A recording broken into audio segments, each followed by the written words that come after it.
নমস্কার। Story officially চ্যানেলে আপনাদের প্রত্যেককে স্বাগত। আমি আজকে মহাভারতের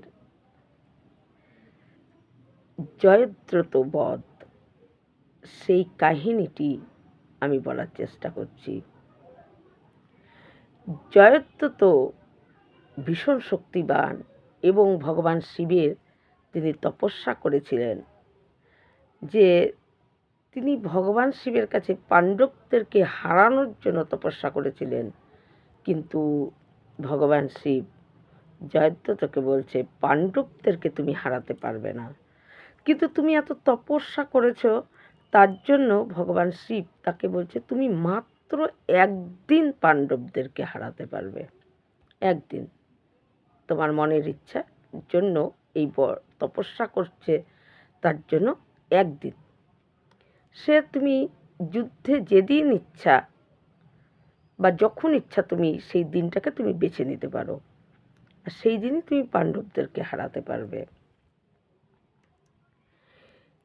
এইদিকে অভিমন্যু, অর্জুনের পুত্র অভিমন্যুকে যখন চক্রব্যূহ রচনা করে নৃশংসভাবে একজন 16 বছরের বালকের সঙ্গে 7 জন মহারথী একবারে ঝাঁপিয়ে পড়ে তাকে নিরস্ত করে এবং নানা রকমভাবে যুদ্ধের যেটা ধর্মের যুদ্ধের নিয়মকে উল্লঙ্ঘন করে, ধর্মযুদ্ধের যে নিয়ম সেই নিয়মকে ভেঙে অভিমন্যুকে নৃশংসভাবে, অভিমন্যুর যতক্ষণ শরীরের নিঃশ্বাস তার ছিল ততক্ষণ অভিমন্যু বীরের মতো লড়ে গেছে। এবং ওই সপ্তরথী তারা কর্ণ প্রত্যেকে তাদের মনের মধ্যে ছিল যে অভিমন্যু যদি বেঁচে থাকে, অর্জুনের থেকেও অভিমন্যু আরও বড় যোদ্ধা হতো। কিন্তু অভিমন্যুকে যে অভিমন্যুর মৃত্যু জানে যে সেদিনকে অর্জুন ছিল না, অর্জুনকে দ্রোণাচার্য অন্যখানে পাঠিয়েছিল। আর ভগবান শ্রীকৃষ্ণ এবং ধর্মরাজ যুধিষ্ঠির তারা জানতো যে অভিমন্যুকে যদি এই যুদ্ধে পাঠানো যায়, অভিমন্যু চক্রব্যূহে ঢুকতে জানে, সেখান থেকে প্রবেশ জানে, সেখান থেকে বার হওয়ার কৌশল তার জানা নেই। কারণ তিনি যখন মাতৃগর্ভে ছিলেন অভিমন্যু, তখন অর্জুন এই চক্রব্যূহে যে প্রবেশ করার কৌশলটা ভগবান শ্রীকৃষ্ণের সঙ্গে আলোচনা করছিলেন। কিন্তু যখন সেখান থেকে কি করে বেরোনোর কৌশলের কথা বলেন, তখন অভিমন্যু তিনি গর্ভে ছিলেন, তার মা সুভদ্রা সে ঘুমিয়ে পড়েছিল। তার জন্য অভিমন্যু সেটা যার শেখা হয়নি। কিন্তু সেটা সবাই জানতো যে অভিমন্যু চক্রব্যূহে প্রবেশ করতে পারে, সেখান থেকে বেরানোর কৌশল সে জানে না। চক্রব্যূহের থেকে বেরানোর কৌশল একমাত্র অর্জুন জানতো। অর্জুন প্রবেশও করতে জানতো, তার থেকে বেরাতে হয় কি করে সেটাও তিনি জানতেন। কিন্তু সেদিনকে তো অর্জুন ছিল না। ভগবান শ্রীকৃষ্ণ তিনি অন্তর্যামী, তিনি জানতেন যে অভিমন্যু আজকে গেলে সে ফিরে আসবে না। কিন্তু জয়দ্রথ তো পরম শক্তি এবং জয়দ্রথ সেই শিবের বর সেদিনকেই তিনি কাজে লাগাচ্ছেন যে পাণ্ডবদেরকে একদিন হারানোর যে আমার শিবের বর পাওয়া, আজকে যে কোনো পাণ্ডব আমার সঙ্গে লড়তে আসলে আমি তাকে হারাবো। কারণ সেদিনকে সে হারাতে পারত, যেহেতু তার একদিন হারানোর পাণ্ডবদেরকে একদিন হারাবে সেই বর তিনি পেয়েছিলেন শিবের কাছ থেকে তপস্যার দ্বারায়। তাই সেদিনকেই সেই বরটাকে সে কাজে লাগায়। যুধিষ্ঠির জানতো যে যখন অভিমন্যুকে সেই চক্রব্যূহে সপ্তরথী বড় বড় সমস্ত যোদ্ধারা তাদের মধ্যে অভিমন্যুকে যুদ্ধের জন্য যখন পাঠানোর কথা বলে, তখন কিন্তু ভীম বলেছিল যে অভিমন্যু তো চক্রব্যূহে প্রবেশ করতে জানে, সেখান থেকে তো বেরানোর কৌশল জানে না। কিন্তু তবুও যুধিষ্ঠির জানতো আজকে যদি অভিমন্যুকে ওই যুদ্ধে না পাঠানো হয়, তাহলে পাণ্ডব পক্ষের প্রচণ্ড সেনা মৃত্যু হয়ে যাবে। আর অভিমন্যু যুদ্ধের যে সৈন্য তাদের কমে যাবে। আর অভিমন্যু সেখানে গেলে আর যুদ্ধ করতে গেলে এদিকে তাহলে সমস্ত সপ্তরথীরা যখন ওই চক্রগ্রহের তারা তৈরি করবে, সেই সময় তাহলে তাদের সৈন্যকে রক্ষা করা যাবে। যুধিষ্ঠির এটা জানত। অর্জুন তো ছিলই না। ভগবান শ্রীকৃষ্ণ তিনি কেন নিষেধ করেননি?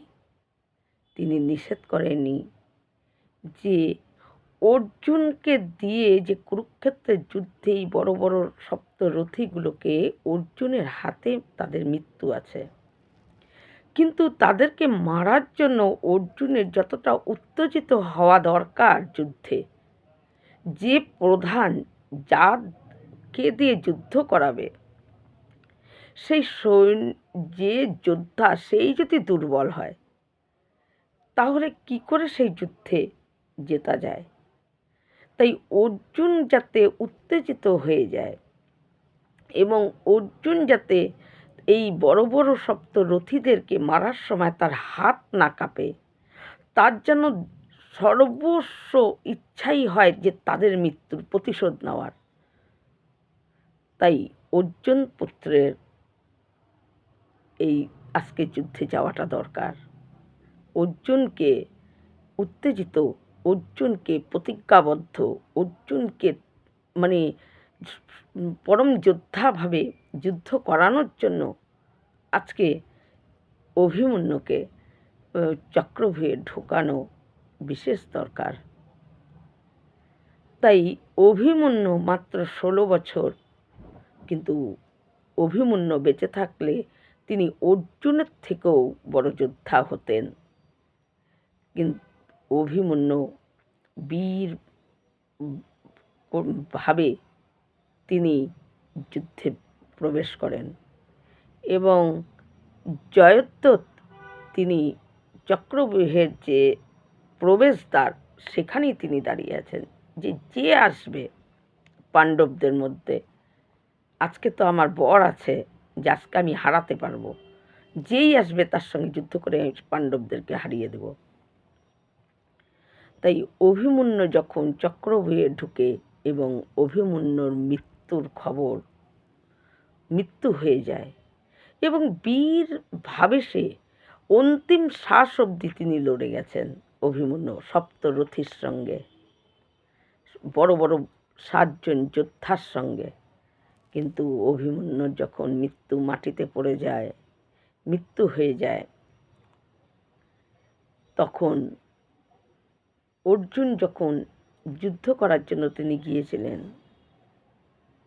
তখন অর্জুন এই অভিমন্যুর মৃত্যুর খবর যেই তিনি পান, সেখান থেকে যখন অভিমন্যু চক্রব্যূহে প্রবেশ করে যায়, অর্জুন যখন খবর পায় তখন সেখান থেকে আসতে তার আগেই অভিমন্যু বধ হয়ে যাবে। অর্জুনের করার কিছু ছিল না, কিন্তু যখন মৃত্যু খবর পায়, তার পুত্রের মৃত্যুতে অর্জুন এমনভাবে উত্তেজিত, শোক, দুঃখ, রাগ এমনভাবে হয়ে যায়, অর্জুন সঙ্গে সঙ্গে প্রতিজ্ঞা করে নেয় যে জয়দ্রথকে যতক্ষণ আমি কালকের মধ্যে যদি ওকে আমি না হত্যা করতে পারি, না বধ করতে পারি, যুদ্ধে যদি ওকে বধ না করতে পারি, তাহলে আমি নিজের প্রাণ অগ্নি জ্বালিয়ে আমি তার মধ্যে নিজের প্রাণ দিয়ে দেব। অর্জুন প্রতিজ্ঞা করে ফেলে। ভগবান এটাই চেয়েছিল যে অর্জুন তিনি এই রকমভাবে যুদ্ধ করার জন্য উত্তেজিত করা দরকার। যোদ্ধাই যদি দুর্বল হয়, তাহলে তাকে নিয়ে কি যুদ্ধ করা যায়? যোদ্ধাই যদি দুর্বল থাকে, এ আমার গুরুদেব, এ আমার পিতামহ, এ আমার ভাই, এইভাবে যদি কেউ যুদ্ধ করে তাহলে তো যুদ্ধে জেতা যাবে না। তাই তাকে উত্তেজিত করতে হবে, তাকে যুদ্ধ করানোর জন্য যে একটা তৈরি, সেটাকে করানোর জন্য ভগবান কিছু বলেনি। আর তাছাড়াও ভগবান শ্রীকৃষ্ণ তিনি অন্তর্যামী, তিনি জানতেন অভিমন্যুর তার আর আয়ুও নেই, তার এখানেই সমাপ্তি। কারণ যুদ্ধের জন্যই তিনি এই কয়দিনের জন্যই তার জন্ম হয়েছিল, তাই তার আর আয়ুও থাকবে না, আর দুরকম কাজই ভগবান করে নেয়। অর্জুন যখন জয়দ্রথকে মারার জন্য অর্জুন প্রতিজ্ঞাবদ্ধ হয়ে যায়, অর্জুনের মধ্যে অর্জুন আর নেই। একজন পিতা সন্তান হারানোর যে দুঃখ, যে রাগ, যে নির্মমভাবে তার পিতাকে অনৈতিকভাবে, অধার্মিকভাবে যুদ্ধক্ষেত্রে যেটা নিয়ম ভেঙে তার পুত্রকে মৃত্যু হয়েছে, তাই তাদের উপর অর্জুন একদম জ্বালামুখী হয়ে ওঠে। যে তখন অর্জুনের মধ্যে তাদেরকে মারার একটা যে নেশা, যে ভিতরে যে একটা জ্বালা অর্জুনের তৈরি হয়ে গেছিল, এবং অর্জুন কোনো দিক না তাকে জয়দ্রথকে মারার জন্য তিনি প্রতিজ্ঞাবদ্ধ হয়ে যায়। কিন্তু অর্জুনের প্রতিজ্ঞায় দুর্যোধন এবং কর্ণ এবং দুঃশাসন এরা সবাই খুশি হয়ে যায় যে কালকে জয়দ্রথকে কোনো রকমে যদি আমরা কালকের দিন তাকে রক্ষা করে রাখতে পারি, তাহলে অর্জুন প্রতিজ্ঞা নিয়েছে, সেই প্রতিজ্ঞা অনুযায়ী অর্জুন আগুনে প্রবেশ করবে। অর্জুন আগুনে প্রবেশ করে তার প্রাণ ত্যাগ করবে। আর অর্জুন যদি প্রাণ ত্যাগ করে, আর বাদবাকি 4 ভাই তারা আর বেঁচে থাকবে না। তারা নিজেরাই মানে তাদেরও মৃত্যু হয়ে যাবে। তাদের যুদ্ধ করা তো দূরের কথা, তারা নিজেরাই বেঁচে থাকার মতো ক্ষমতা থাকবে না। তাই দুর্যোধন ভাবে কোনো রকমে জয়দ্রথকে আমরা কালকের দিনটা যদি রক্ষা করে রাখা যায়। তাই পরের দিন যুদ্ধে জয়দ্রথকে কী করে তারা একটা আলাদা জায়গায় অনেক প্রহরী, অনেক সেনা দিয়ে তাকে পাহারা দিয়ে তাকে লুকিয়ে রাখে, যে সূর্যের অস্ত অবধি যতক্ষণ না যাচ্ছে ততক্ষণ তুমি লুকিয়ে থাকবে।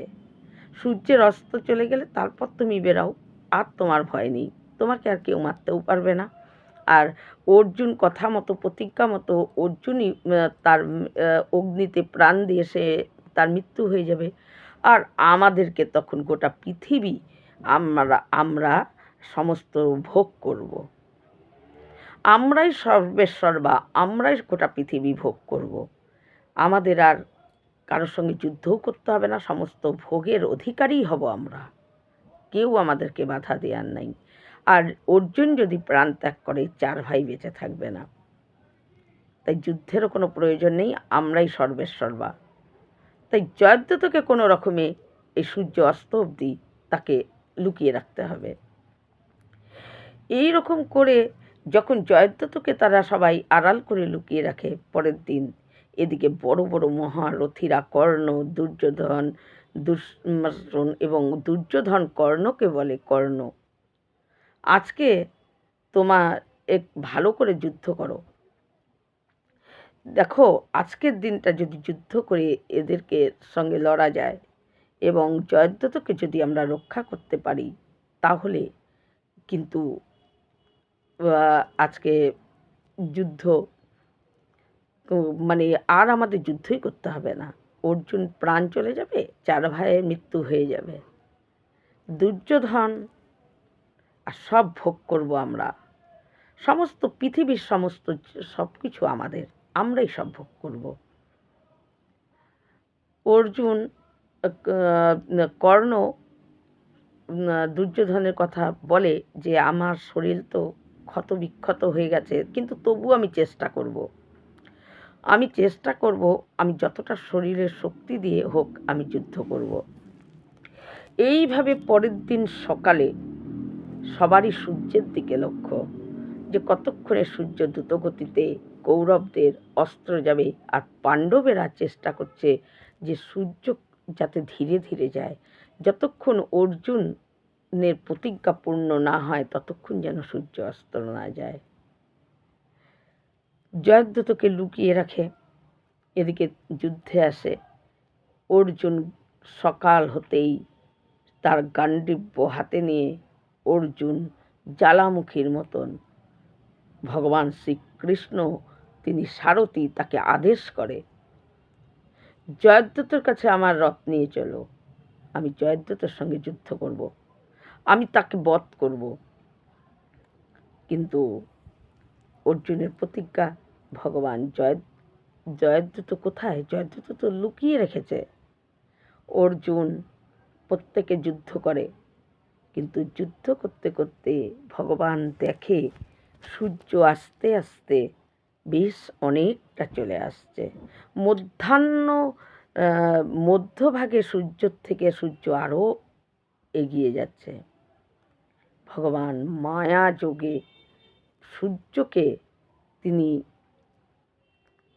মেঘের মধ্যে ঢুকে অস্ত্র যাওয়ার মতন, মানে রাত হওয়ার মতন একটা সময় করতে বলে।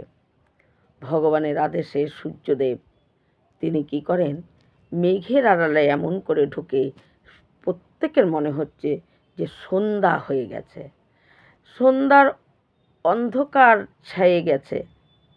এদিকে পাণ্ডবেরা আর কৌরবেরা, পাণ্ডবেরা তো সূর্যের দিকে তাকিয়ে তারা অবাক হয়ে যাচ্ছে যে সূর্য তো অস্ত চলে যাচ্ছে, এখন কি হবে? এখন তো অর্জুন তার প্রতিজ্ঞাবদ্ধ, তিনি তো অর্জুনকে তো কেউ এই প্রতিজ্ঞার থেকে তাকে রক্ষা করা সম্ভব হবে না। অর্জুন তো অগ্নি প্রজ্বলিত করে অর্জুন প্রাণ দিয়ে দিবে। এতটা অন্ধকারের মধ্যে যখন অন্ধকারের মতন নেমে আসে এবং কৌরবের সমস্ত যুদ্ধ যারা করতে গিয়েছিল তারা আস্তে আস্তে রণক্ষেত্রে ছেড়ে তারা চলে যায়। কিন্তু ভগবান অর্জুনকে বলে যে অর্জুন, তুমি তৈরি হও জয়দ্রথকে মারার জন্য। কিন্তু অর্জুনও দেখে এ তো অস্ত্র চলে যাচ্ছে, আমি এখন মারবো তো কী করে মারবো? জয়দ্রথকে তো এখনও আমি দেখতেই পেলাম না, জয়দ্রথ তো আসেইনি। কিন্তু যখন অন্ধকার হয়ে গেছে, যুদ্ধক্ষেত্র থেকে সবাই চলে গেছে কৌরবেরা, তারা মহা খুশিতে আনন্দে আত্মহারা হয়ে যায়।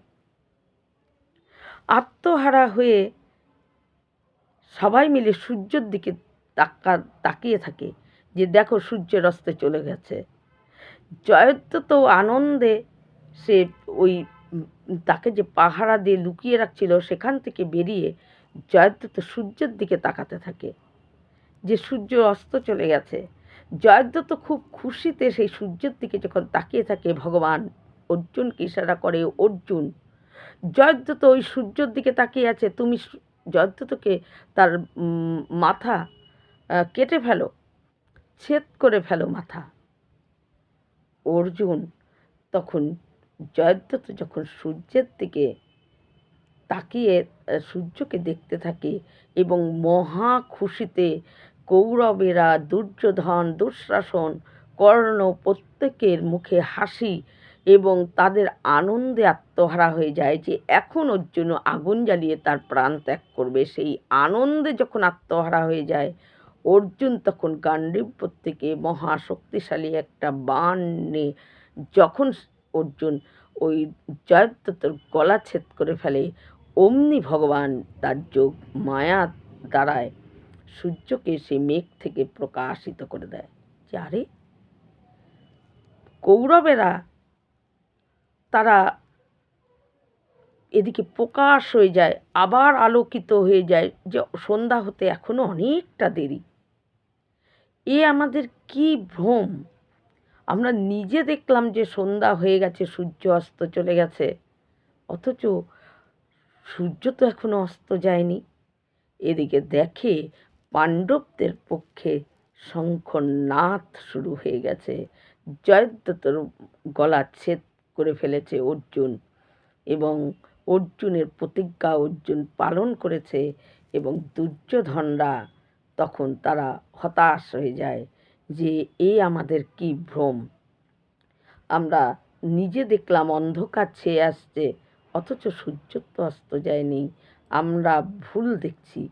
এবং এইভাবে অর্জুন জয়দ্রথকে তার প্রতিজ্ঞাবদ্ধ ছিল, সেই প্রতিজ্ঞা অভিমন্যুকে মারার পর, মৃত্যুর পরে যে প্রতিজ্ঞা নিয়েছিল, সেই প্রতিজ্ঞা পূরণ করে। আসলে ভক্তের প্রতিজ্ঞা করলে ভগবান সেই প্রতিজ্ঞাকে রক্ষা করার চেষ্টা করে। নিজের প্রতিজ্ঞা যদি ভাঙতেও হয়, ভগবান ভেঙে দেয়, তবু ভক্তের প্রতিজ্ঞা রক্ষা করার ধর্মই হলো ভগবানের। ভগবান ভক্তের উপরেই, এই জন্যই তাকে বলা হয় ভক্তবৎসল্য। অর্জুন ভগবানের সম্পূর্ণ শরণাপন্ন ছিল। তাই অর্জুনের প্রতিজ্ঞা রক্ষা করার দায়িত্ব ভগবান। ভগবান তো গীতায় এই কথাই বলেছে, আমার উপর যদি কেউ সম্পূর্ণ ছেড়ে দাও, তারপর তুমি যদি কর্ম করো, তুমি যে কর্মই করো না কেন, সেই কর্মের দায়িত্ব আমার, রক্ষা করাটা আমার দায়িত্ব। তাই আমরা যখনই কোনো কাজ করি, যে কোনো কর্ম করতে যাই, আমরা যদি কর্মটা নিজেরা করি, ভগবানের উপর যদি আমরা সমাপৃত হয়ে সম্পূর্ণ তার প্রতি সমাপন হয়ে যদি আমরা কোনো কর্ম করি, সেই কর্মের ভুল, দোষ, ত্রুটি যাই হোক না কেন, তার দায় আমাদের থাকে না, ভগবান নিয়ে নেয়। তাই পঞ্চ পাণ্ডবেরা তাদের সমস্ত দায়িত্ব ভগবান নিয়ে নিয়েছিলেন। তিনি সারথি হয়ে, তিনি মায়া বসে এই কুরুক্ষেত্রের যুদ্ধে তাদেরকে রক্ষা করার জন্য তিনি কত রকমভাবেই না চেষ্টা করেছে, যাতে ভক্ত প্রাণ রক্ষা হয়, ভক্ত যাতে রক্ষা পায়, ধর্ম যাতে, ন্যায় যাতে প্রতিষ্ঠিত হয়। কারণ ভগবান শুধু ন্যায়কে পছন্দ করে, সত্যকে পছন্দ করে। ছল চাতুরি, দুর্যোধনের মতন ছল চাতুরি, ভগবান সেগুলো তাদেরকে একদম পছন্দ করে না। তাই যদি কেউ সত্যের পথে চলে, কেউ যদি সত্য পথে চলে, ধর্মের পথে চলে, ভগবান তার সমস্ত, তাকে সব কিছু কর্মে, তার সব কিছুতে ভগবান তাকে রক্ষা করার জন্য সব সময় এগিয়ে আসে এবং সর্বসময় তাদের পাশে থাকে। এটাই হলো ভগবান। অর্জুনের প্রতিজ্ঞা করেছিল অর্জুন, কিন্তু অর্জুনের প্রতিজ্ঞাটা রাখবে কি করে, সেটা তখন কিন্তু অর্জুন প্রতিজ্ঞা করেই সে আর কিছু ভাবেনি, কি করে পারবো, কি করে মারবো সূর্য অস্তের আগে, কিন্তু প্রতিজ্ঞা তো করে ফেলেছে। কিন্তু অর্জুনকে তো রক্ষা করতে হবে, এই ধর্মকে স্থাপন করার জন্য, সত্যকে, ন্যায়কে দেখার জন্য। তাই ভগবান বলেন যে আমি যে যার কর্মে তার সব কিছু হয়, তার কর্ম তার ফল পেতে হয়, কিন্তু যে আমাকে স্মরণ করে, আমি তার সব কিছু দায়িত্ব নিয়ে নিই। যে ন্যায়ের পথে চলে, আমি তার পাশে থাকি, আর তাকে রক্ষা করার জন্য, সত্য, যে সত্য পথে চলে, ন্যায়ের পথে চলে, তাকে রক্ষা করার জন্য আমি আছি। সে যাই করুক না কেন, সে যদি আমাকে, আমার প্রতি সমর্পণ, নিজেকে সম্পূর্ণ আত্মসমর্পণ করে যদি যে কোনো কর্ম করুক না কেন, তার কর্মের ভুল ত্রুটি যা হোক সব কিছুর দায়িত্ব আমি নিয়ে নিই, তাকে রক্ষা করার দায়িত্বও আমার। তাই এইভাবে অর্জুন জয়দ্রথকে বধ করেছিল। এই রকম ভিডিও পাওয়ার জন্য আমার চ্যানেলটিকে সাবস্ক্রাইব করবেন। নমস্কার।